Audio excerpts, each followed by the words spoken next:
ವೀಕ್ಷಕರೇ, ತಾವೆಲ್ಲರೂ ಹೇಗಿದ್ದೀರಿ? ಆತ್ಮಿಕವಾಗಿ ಬಲ ಹೊಂದುತ್ತಾ ಕ್ಷೇಮವಾಗಿದ್ದೀರಿ ಎಂದು ನಾವು ನಂಬುತ್ತೇವೆ. ಈ ಸೇವೆಯಲ್ಲಿ ದೇವರು ನಿಮ್ಮೊಂದಿಗೆ ಮಾತಾಡಿದ್ದನ್ನು ದೇವರ ಮಹಿಮೆಗಾಗಿ ನಮ್ಮೊಂದಿಗೆ ಹಂಚಿಕೊಳ್ಳಿ. ಪ್ರಿಯರೇ, ಸಬ್ಬತ್ ದಿನ, ಕ್ಷಮಾಪಣೆಯಿಲ್ಲದ ಪಾಪ, ಇವುಗಳ ಬಗ್ಗೆ ತಿಳಿದುಕೊಳ್ಳಬೇಕೆಂದು ನೀವು ಅನೇಕ ದಿವಸಗಳಿಂದ ಕಾಯುತ್ತಿರಬಹುದು. ನೀವು ಬಹು ಆಸಕ್ತಿಯಿಂದ ಕಾಯುತ್ತಿರುವ ವಿಷಯವನ್ನು ಇಂದಿನ ಧ್ಯಾನದಲ್ಲಿ ತಿಳಿದುಕೊಳ್ಳೋಣ. ಇತರರಿಗೂ ದೇವರ ಪ್ರೀತಿಯನ್ನು ಹಂಚೋಣ. ಬನ್ನಿರಿ, ನಮ್ಮ ಅಧ್ಯಯನವನ್ನು ಪ್ರಾರಂಭಿಸೋಣ.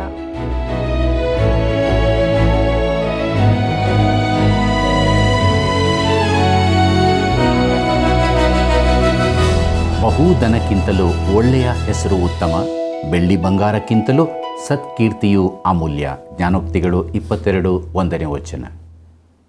ಆತ್ಮೀಯ ವೀಕ್ಷಕರೇ, ನಿಮ್ಮೆಲ್ಲರಿಗೂ ಪ್ರೀತಿಯ ವಂದನೆಗಳು.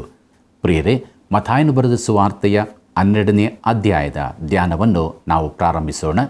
ಈ ಅಧ್ಯಾಯದ ಮುಖ್ಯ ಪ್ರಸ್ತಾಪ ಧಾರ್ಮಿಕ ನಾಯಕರೊಂದಿಗೆ ಯೇಸುವಿಗಾದ ಸಂಘರ್ಷ, ಅವರಿಂದ ಆತನು ಬೇರೆಯಾದದ್ದು ಎಂಬುದಾಗಿದೆ. ಮತ್ತಾಯನ ಸುವಾರ್ತೆಯಲ್ಲಿನ ಚಲನೆಯನ್ನು ಪುನಃ ನೋಡಿರಿ. ಇದನ್ನು ನೀವು ಗಮನಿಸದಿದ್ದರೆ ಇಲ್ಲಿನ ಸಂದೇಶವನ್ನು ಕೂಡ ನೀವು ಗಮನಿಸದೇ ಹೋಗುತ್ತೀರಿ. ಮತ್ತಾಯನು ಯೇಸು ಕ್ರಿಸ್ತನ ಜೀವನದ ಚರಿತ್ರೆಯನ್ನು ಬರೆಯುತ್ತಿಲ್ಲ, ಇಲ್ಲವೇ ಆತನ ಜೀವಿತದ ಘಟನೆಗಳನ್ನು ಕಾಲಾನುಕ್ರಮದಂತೆಯೂ ದಾಖಲಿಸಿಲ್ಲ. ಅವನು ಕ್ರಿಸ್ತನನ್ನು ಅರಸನನ್ನಾಗಿ ತೋರಿಸುತ್ತಾನೆ.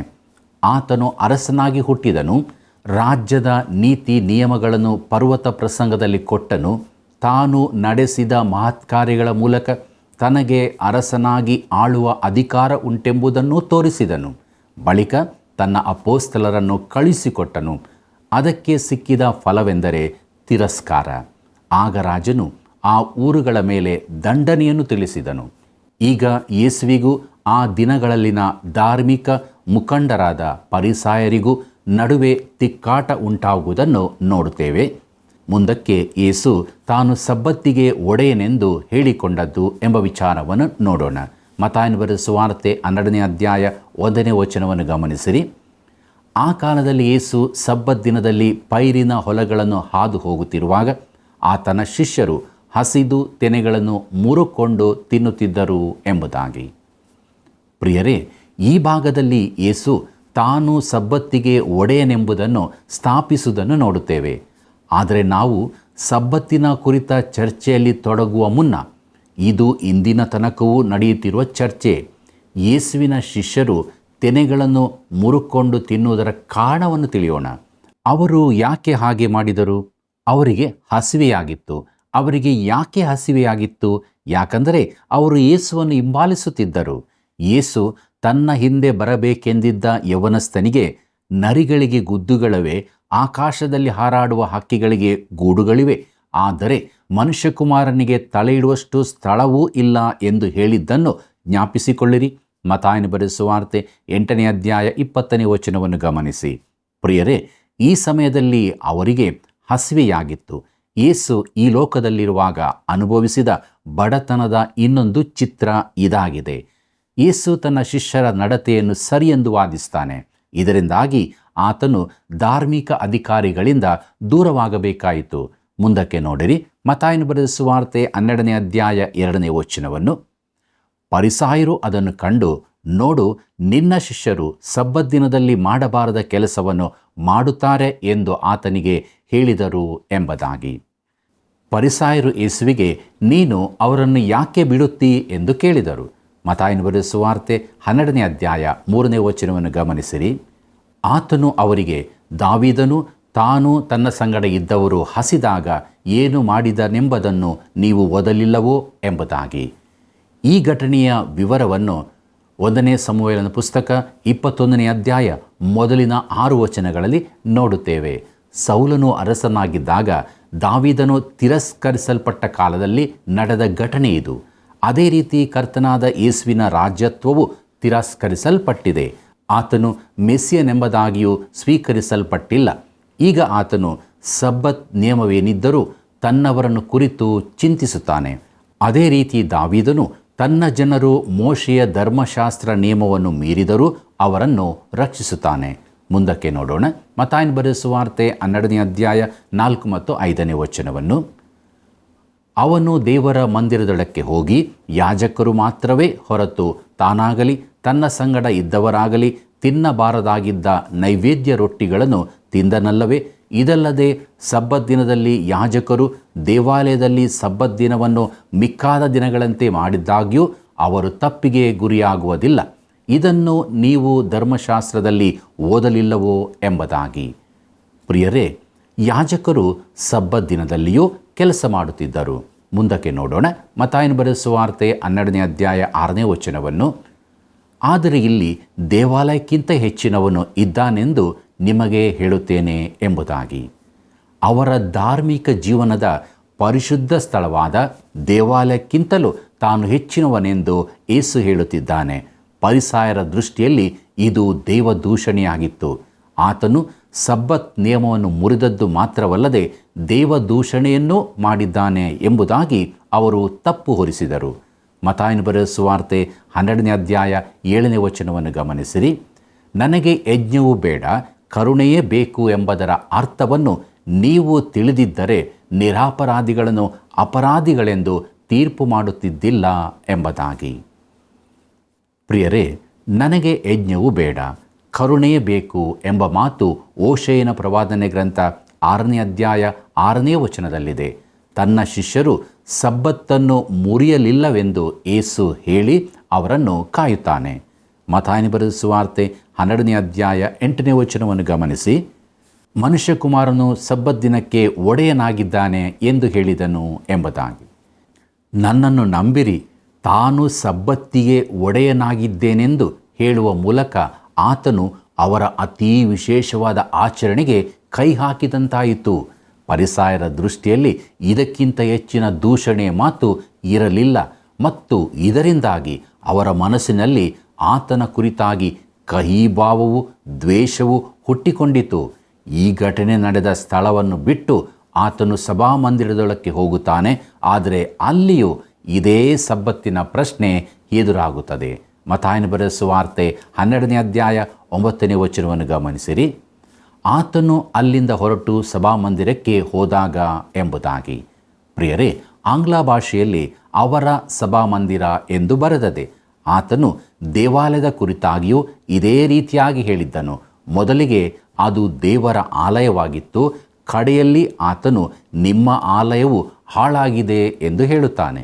ಮತ್ತಾಯನ ಬರೆದ ಸುವಾರ್ತೆ 12ನೇ ಅಧ್ಯಾಯ 10 ಮತ್ತು 11ನೇ ವಚನವನ್ನು ಗಮನಿಸಿರಿ. ಅಲ್ಲಿ ಕೈ ಬತ್ತಿದವನೊಬ್ಬನಿದ್ದನು. ಆಗ ಅವರು ಆತನ ಮೇಲೆ ತಪ್ಪು ಹೊರಿಸಬೇಕೆಂದು ಆತನನ್ನು ಸಬ್ಬತ್ ದಿನದಲ್ಲಿ ಸ್ವಸ್ಥ ಮಾಡುವುದು ಸರಿಯೋ ಎಂದು ಕೇಳಿದರು.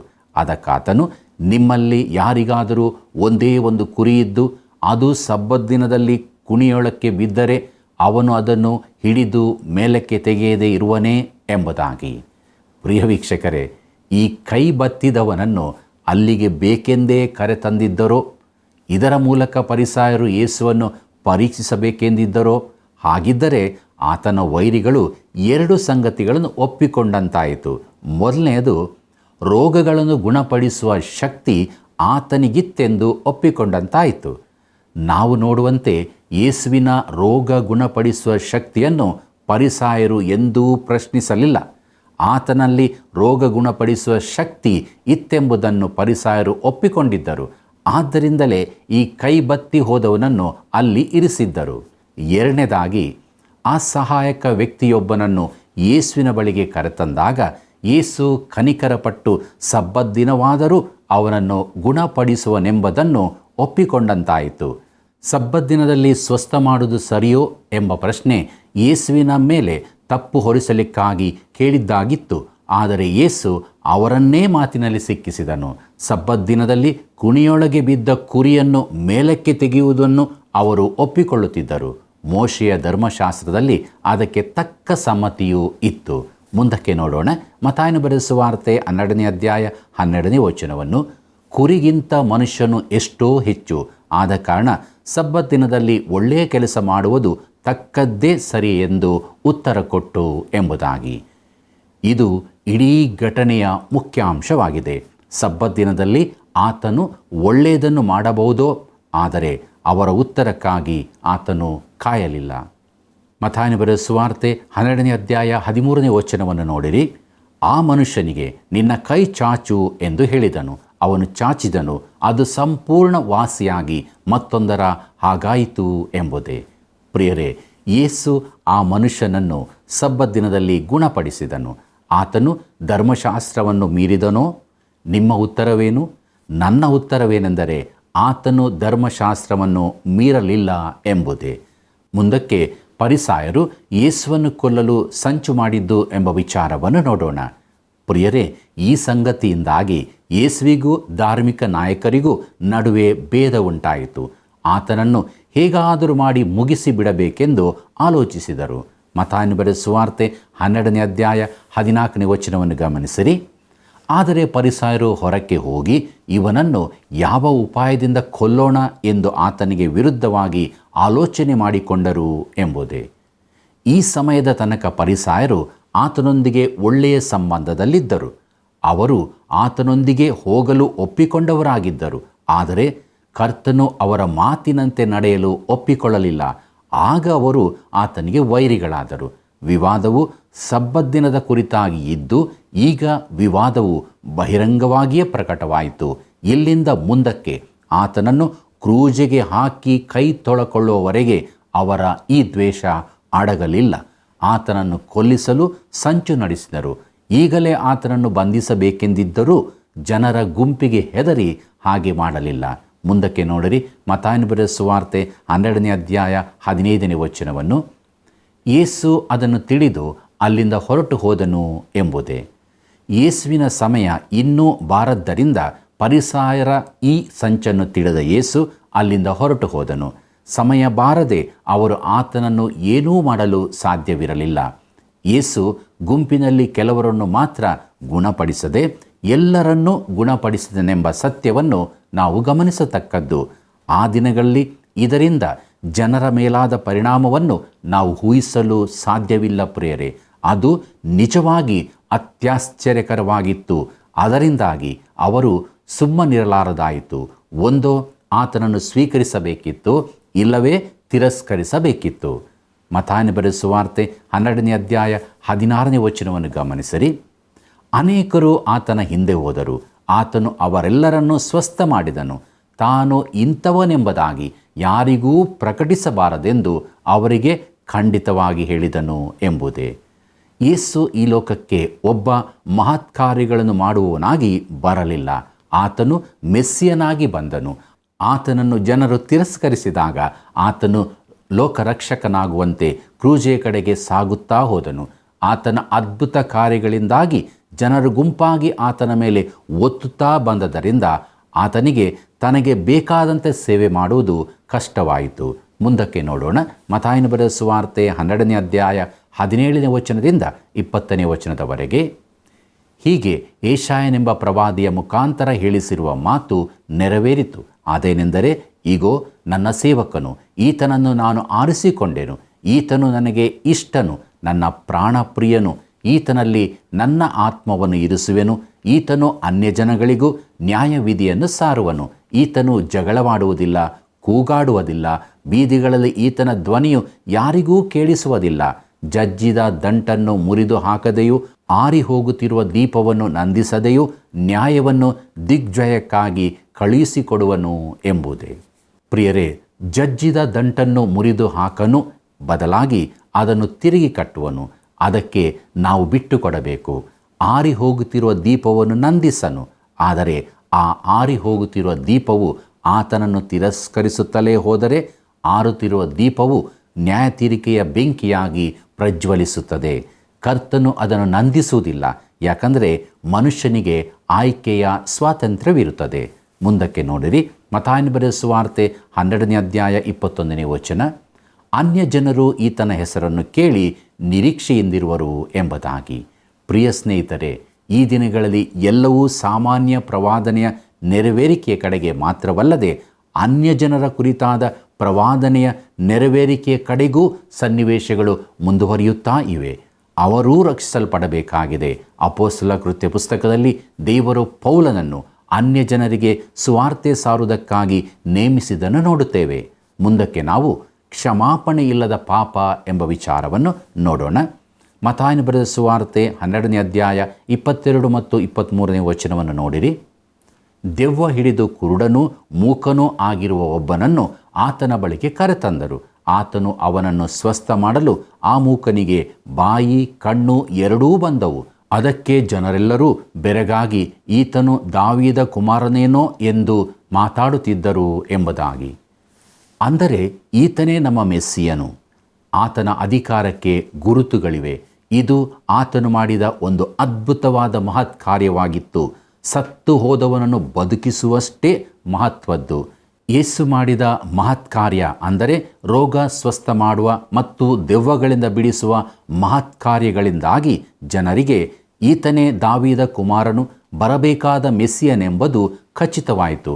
ಆದರೆ ಫರಿಸಾಯರ ಪ್ರತಿಕ್ರಿಯೆ ಏನಾಗಿತ್ತು? ಮತ್ತಾಯನ ಬರೆದ ಸುವಾರ್ತೆ 12ನೇ ಅಧ್ಯಾಯ 24ನೇ ವಚನವನ್ನು ನೋಡಿರಿ. ಆದರೆ ಫರಿಸಾಯರು ಅದನ್ನು ಕೇಳಿ, ಇವನು ದೆವ್ವಗಳ ಒಡೆಯನಾದ ಬೆಲ್ಜೆಬೂಲನ ಸಹಾಯದಿಂದ ದೆವ್ವಗಳನ್ನು ಬಿಡಿಸುತ್ತಾನೇ ಹೊರತು ಬೇರೆ ರೀತಿಯಿಂದ ಬಿಡಿಸುವುದಿಲ್ಲ ಅಂದರು ಎಂಬುದೇ. ಪ್ರಿಯರೇ, ಇದು ಕ್ಷಮಾಪಣೆಯಿಲ್ಲದ ಪಾಪವಾಗಿದೆ. ಈ ಘಟನೆಯನ್ನು ಚೆನ್ನಾಗಿ ನೋಡಿರಿ. ಮತ್ತಾಯನ ಬರೆದ ಸುವಾರ್ತೆ 12ನೇ ಅಧ್ಯಾಯ 25ನೇ ವಚನದಿಂದ 27ನೇ ವಚನದವರೆಗೆ ಗಮನಿಸಿರಿ.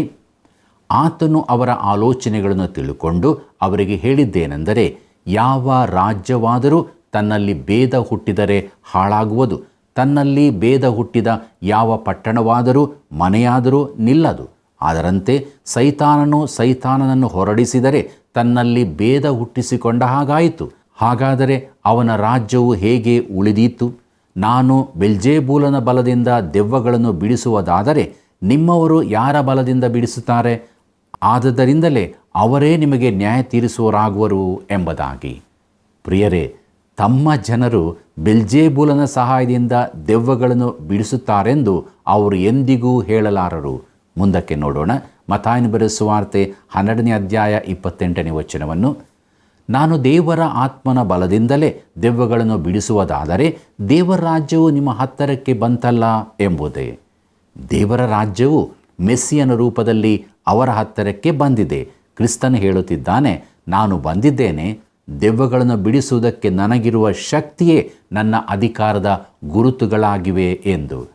ಮುಂದಕ್ಕೆ ನೋಡೋಣ. ಮತ್ತಾಯನ ಬರೆದ ಸುವಾರ್ತೆ 12ನೇ ಅಧ್ಯಾಯ 29ನೇ ವಚನದಿಂದ 32ನೇ ವಚನದವರೆಗೆ. ಇದಲ್ಲದೆ ಒಬ್ಬನು ಮೊದಲು ಬಲಿಷ್ಠನನ್ನು ಕಟ್ಟಿಹಾಕದೆ ಆ ಬಲಿಷ್ಠನ ಮನೆಯನ್ನು ಹೊಕ್ಕು ಅವನ ಸೊತ್ತನ್ನು ಸುಳುಕೊಳ್ಳುವುದು ಹೇಗೆ?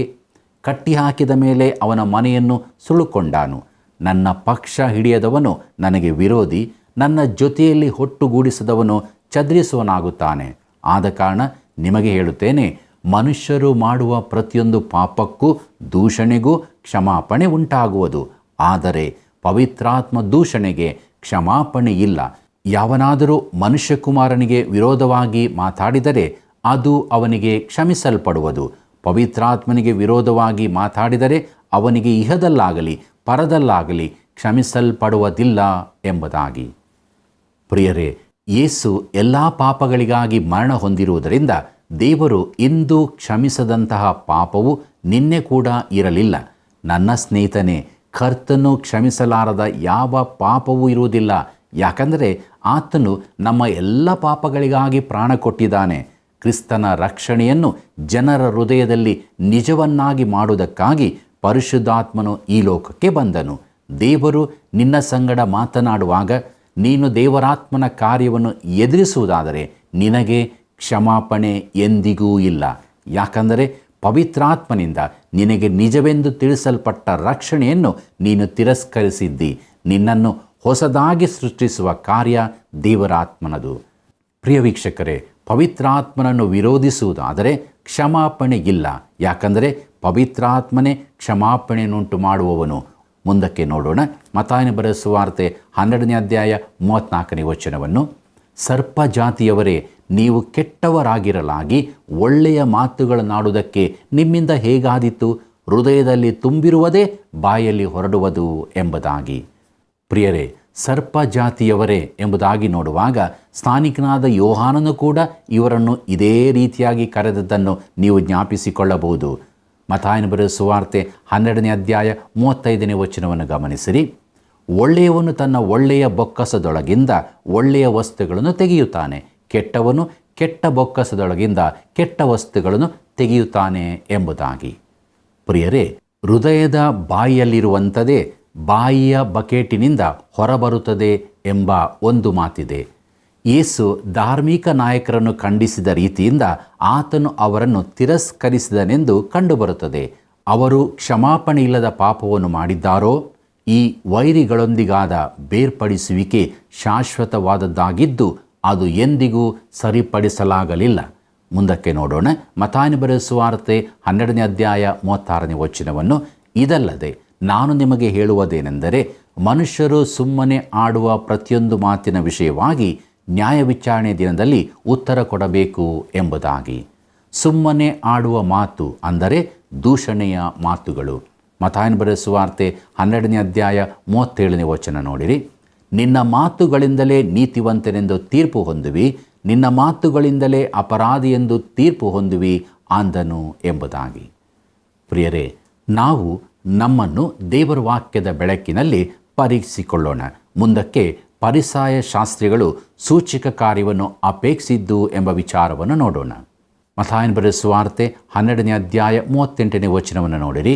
ಆಗ ಶಾಸ್ತ್ರಿಗಳಲ್ಲಿಯೂ ಫರಿಸಾಯರಲ್ಲಿಯೂ ಕೆಲವರು, ಬೋಧಕನೇ, ನಿನ್ನಿಂದಾಗುವ ಒಂದು ಸೂಚಕ ಕಾರ್ಯವನ್ನು ನೋಡಬೇಕೆಂದು ನಮಗೆ ಅಪೇಕ್ಷೆಯದೆ ಎಂದು ಆತನನ್ನು ಕೇಳಲಾಗಿ ಎಂಬುದಾಗಿ. ಪ್ರಿಯರೇ, ಫರಿಸಾಯ ಶಾಸ್ತ್ರಿಗಳು ಇನ್ನೊಂದು ಜಾಣತನದ ಕಾರ್ಯ ಮಾಡುತ್ತಾರೆ. ಅವರು ಆತನೊಂದಿಗೆ ಸಮ್ಮತವಾದವರಂತೆ ಮಾತನಾಡಿ ಸೂಚಕ ಕಾರ್ಯ ಮಾಡಲು ಕೇಳಿಕೊಂಡರು. ಆದರೆ ಸೂಚಕ ಕಾರ್ಯವನ್ನು ನಂಬುವ ಉದ್ದೇಶ ಅವರಿಗಿರಲಿಲ್ಲ. ಆತನನ್ನು ಹಿಡಿಯಬೇಕೆಂದು ಸಂಚು ಮಾಡಿದರು. ಯೇಸು ಅವರಿಗೆ ಕೊಟ್ಟ ಉತ್ತರವನ್ನು ನೋಡಿರಿ. ಮತ್ತಾಯನ ಬರೆದ ಸುವಾರ್ತೆ 12ನೇ ಅಧ್ಯಾಯ 39ನೇ ವಚನ. ಆತನು ಅವರಿಗೆ ಉತ್ತರ ಕೊಟ್ಟದ್ದೇನೆಂದರೆ, ವ್ಯಭಿಚಾರಣೆಯಂತಿರುವ ಈ ಕೆಟ್ಟ ಸಂತತಿಯು ಸೂಚಕ ಕಾರ್ಯವನ್ನು ನೋಡಬೇಕೆಂದು ಅಪೇಕ್ಷಿಸುತ್ತದೆ, ಆದರೆ ಯೋನನೆಂಬ ಪ್ರವಾದಿಯಲ್ಲಿ ಆದ ಸೂಚಕ ಕಾರ್ಯವೇ ಹೊರತು ಬೇರೆ ಯಾವುದೂ ಇದಕ್ಕೆ ಸಿಕ್ಕುವುದಿಲ್ಲ ಎಂಬುದಾಗಿ. ಪ್ರಿಯರೇ, ಯೋನನ ಆ ಸೂಚಕ ಕಾರ್ಯವೇನು ಕೇಳಿರಿ. ಮತ್ತಾಯನ ಬರೆದ ಸುವಾರ್ತೆ 12ನೇ ಅಧ್ಯಾಯ 40ನೇ ವಚನ. ಅಂದರೆ ಯೋನನು ಹೇಗೆ 3 ದಿನ ರಾತ್ರಿ ಹಗಲು ದೊಡ್ಡ ಮೀನಿನ ಹೊಟ್ಟೆಯೊಳಗೆ ಇದ್ದನೋ ಹಾಗೆ ಮನುಷ್ಯಕುಮಾರನು 3 ದಿನ ರಾತ್ರಿ ಹಗಲು ಭೂಗರ್ಭದೊಳಗೆ ಇರುವನು ಎಂಬುದಾಗಿ. ಯೇಸು ಅವರೆದುರು ಸೂಚಕ ಕಾರ್ಯ ಮಾಡಲು ಒಪ್ಪಿಕೊಳ್ಳಲಿಲ್ಲ. ಆದರೆ ಹಳೆ ಒಡಂಬಡಿಕೆಯ 2 ಘಟನೆಗಳನ್ನು ಅವರೆದುರಿಗೆ ತಂದನು. ಮೊದಲನೆಯದು ಪ್ರವಾದಿಯಾದ ಯೋನನ ವೃತ್ತಾಂತ. ಯೋನನು ಮೀನಿನೊಳಗಿಂದ ಹೊರಬಂದಾಗ ಒಂದು ರೀತಿಯಲ್ಲಿ ಸತ್ತವನಾಗಿದ್ದು ಎದ್ದು ಬಂದಂತಿದ್ದನು. ದೇವರು ಅವನನ್ನು ಕತ್ತಲೆ ಹಾಗೂ ಮರಣದಿಂದ ಬೆಳಕಿಗೂ ಜೀವಕ್ಕೂ ತಂದನು. ಯೋನನ ಅನುಭವವು ಯೇಸು ಕ್ರಿಸ್ತನು ಮುಂದೆ ಹೊಂದಲಿಕ್ಕಿದ್ದ ಮರಣ ಹಾಗೂ ಪುನರುತ್ಥಾನಗಳ ರೀತಿಯೇ ಇತ್ತು. ಮುಂದಕ್ಕೆ ನೋಡೋಣ. ಮತ್ತಾಯನ ಬರೆದ ಸುವಾರ್ತೆ 12ನೇ ಅಧ್ಯಾಯ 41ನೇ ವಚನವನ್ನು. ನ್ಯಾಯ ವಿಚಾರಣೆಯಲ್ಲಿ ನಿನವೆ ಪಟ್ಟಣದವರು ಈ ಸಂತತಿಯವರೊಂದಿಗೆ ನಿಂತು ಇವರನ್ನು ಅಪರಾಧಿಗಳೆಂದು ಹೇಳುವರು. ಅವರು ಯೋನನು ಸಾರಿದ ವಾಕ್ಯವನ್ನು ಕೇಳಿ ದೇವರ ಕಡೆಗೆ ತಿರುಗಿಕೊಂಡರು, ಆದರೆ ಇಲ್ಲಿ ಯೋನನಿಗಿಂತಲೂ ಹೆಚ್ಚಿನವನಿದ್ದಾನೆ ಎಂಬುದಾಗಿ. ಪ್ರಿಯ ವೀಕ್ಷಕರೇ, ಯೋನನು ದೊಡ್ಡ ಮೀನಿನೊಳಗಿಂದ ಆಶ್ಚರ್ಯವಾಗಿ ಹೊರಬಂದು ನಿನವೆಯವರಿಗೆ ಪ್ರಸಂಗ ಮಾಡಿದಾಗ ಅದನ್ನು ಅವರು ಸ್ವೀಕರಿಸಿದರು. ಇಸ್ರಾಯೇಲ್ ಜನಾಂಗದ ಪ್ರತಿಕ್ರಿಯೆಯಾದರೂ ಇದಕ್ಕಿಂತ ಬಹು ಕೆಟ್ಟದಾಗಿತ್ತು. ಯಾಕಂದರೆ ಅವರು ಪಶ್ಚಾತ್ತಾಪ ಪಡಲಿಲ್ಲ, ತಮ್ಮ ಮೆಸ್ಸಿಯನನ್ನು ಅಂಗೀಕರಿಸಲೂ ಇಲ್ಲ. ಯೇಸು ಅವರಿಗೆ ಹೇಳಿದ 2ನೇ ದೃಷ್ಟಾಂತ ಸೊಲೊಮೋನನದು. ಮತ್ತಾಯನ ಬರೆದ ಸುವಾರ್ತೆ 12ನೇ ಅಧ್ಯಾಯ 42ನೇ ವಚನವನ್ನು ಗಮನಿಸಿರಿ. ದಕ್ಷಿಣ ದೇಶದ ರಾಣಿಯು ನ್ಯಾಯ ವಿಚಾರಣೆಯಲ್ಲಿ ಈ ಸಂತತಿಯವರೊಂದಿಗೆ ಎದ್ದು ನಿಂತು ಇವರನ್ನು ಅಪರಾಧಿಗಳೆಂದು ಹೇಳುವಳು.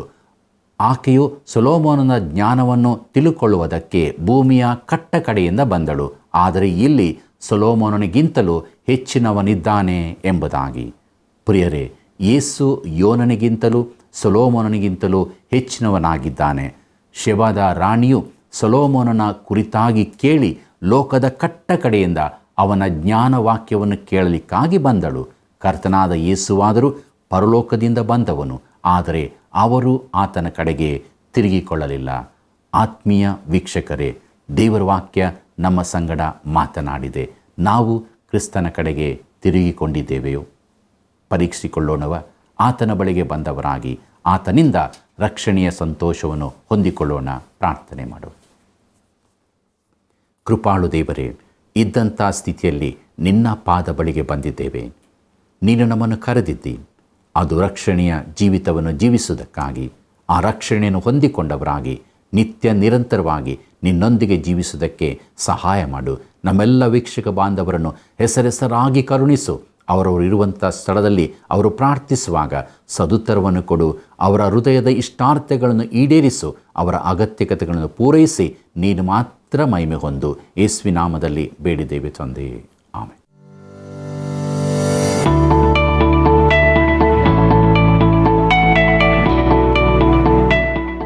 ಇಂದಿನ ಅಧ್ಯಯನಕ್ಕೆ ಒಂದು ಪ್ರಶ್ನೆ. ಬಹಳ ಜನರು ಯೇಸುವಿನ ಬಳಿಗೆ ಕೂಡಿ ಬಂದಿದ್ದರಿಂದ ಆತನ ದೋಣಿ ಹತ್ತಿ ಕೂತುಕೊಂಡನು. ಆ ಜನರೆಲ್ಲರೂ ಎಲ್ಲಿದ್ದರು? ಬಹಳ ಜನರು ಯೇಸುವಿನ ಬಳಿಗೆ ಕೂಡಿ ಬಂದಿದ್ದರಿಂದ ಆತನ ದೋಣಿ ಹತ್ತಿ ಕೂತುಕೊಂಡನು. ಆ ಜನರೆಲ್ಲರೂ ಎಲ್ಲಿದ್ದರು? ಉತ್ತರ: ಹುಲ್ಲಿನ ಮೇಲೆ ಕೂತಿದ್ದರು, ದಡದಲ್ಲಿ ಕೂತಿದ್ದರು, ದಡದಲ್ಲಿ ನಿಂತಿದ್ದರು. ಸರಿಯಾದ ಉತ್ತರವನ್ನು ಆಯ್ಕೆ ಮಾಡಿ ಈಗ ಹೇಳುವ ವಾಟ್ಸಪ್ ಸಂಖ್ಯೆಗೆ ಕಳುಹಿಸಿರಿ. 7618737772.